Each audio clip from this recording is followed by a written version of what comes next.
இணைந்து ஜெபிப்போம். ஆண்டவரே இயேசுவே, இஸ்ராயேலின் கடவுளாகிய ஆண்டவரே, உம்மை துதிக்கின்றேன். மாபெரும் ஆற்றலாலும் ஓங்கிய புயத்தாலும் எகிப்து நாட்டிலிருந்த உம் மக்களை அழைத்து வந்தவரே, உம்மை புகழ்கின்றேன். எமது கைவன்மையாலும் அடையாளங்களாலும் வியத்தகு செயல்களாலும் என்னை பாதுகாத்து வரும் தயவிற்கு நன்றி கூறுகின்றேன்.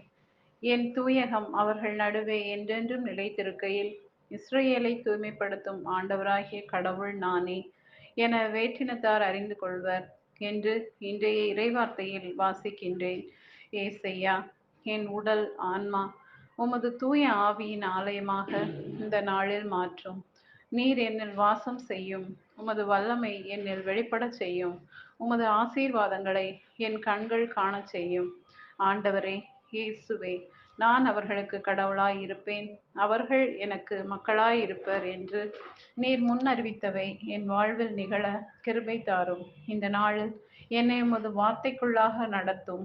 உம்மிடம் வந்து உமது உயிருள்ள வாழ்வின் வார்த்தைகளை கேட்டு அவற்றின்படி செயல்பட்டு பாறையில் அடித்தளம் அமைத்து என்றும் உமது நாமத்திற்காக நிலைத்து நிற்க ஆற்றலும் ஆசீரும் தந்து கிருபையாக நடத்த வேண்டும் என்று இயேசுவின் நாமத்தில் ஜெபிக்கிறேன்.